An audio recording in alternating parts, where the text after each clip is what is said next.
I don't usually share stories like this, but after what happened to me last winter, I can't keep it to myself. If you ever find yourself driving through the small town of Briar Falls and your car breaks down in the middle of the night, please, for your own safety, don't ever stay at the Crescent Motel. And whatever you do, don't take room 6. It was almost midnight when my car gave out. Snow was falling thick, and the only light I could see came from a flickering neon sign.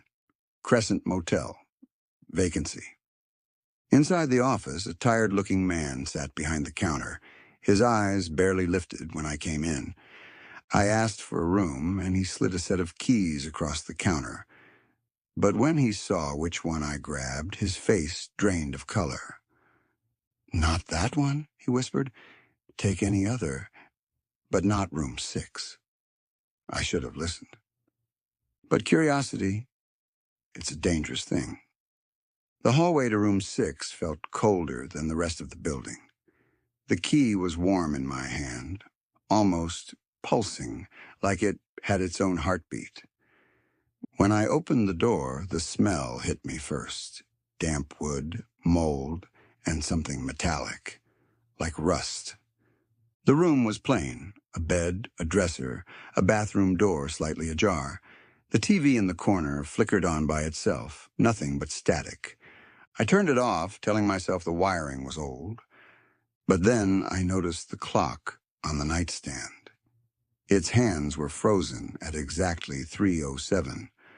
That night, I couldn't sleep. I kept hearing things. Soft knocking, scratching inside the walls, faint whispers I couldn't quite make out. Around 3 in the morning, I opened my eyes and froze. There was someone sitting in the chair across the room. My heart nearly stopped, but when I focused, I saw it was me. The figure looked exactly like me, only it was grinning. Its teeth were too sharp, too wide, and then, in the blink of an eye, the chair was empty. I told myself it was a dream. Lack of sleep, stress, nothing more. But the next day, when I spoke to the motel clerk, his hands shook. He told me the room was cursed. Years ago, a family was murdered inside it, and every guest since had either disappeared or left broken, muttering about faces in the dark. I should have left then.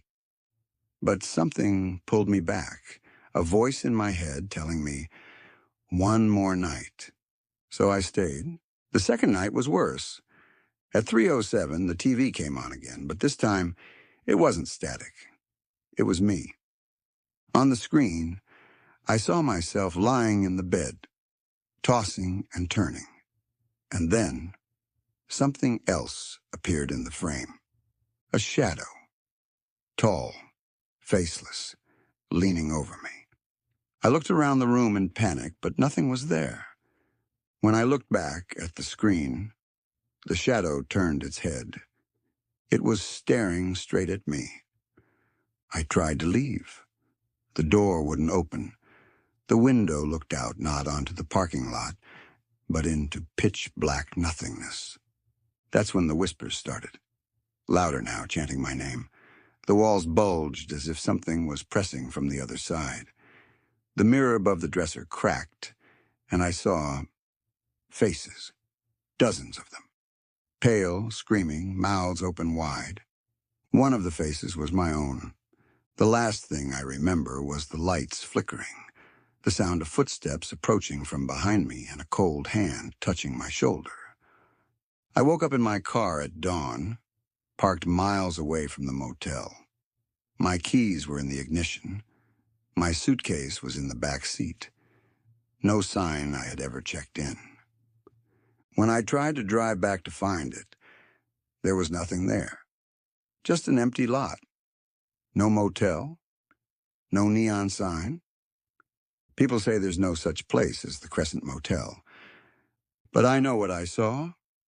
I know what I lived. And if you ever see a key with the number 6 on it, don't take it.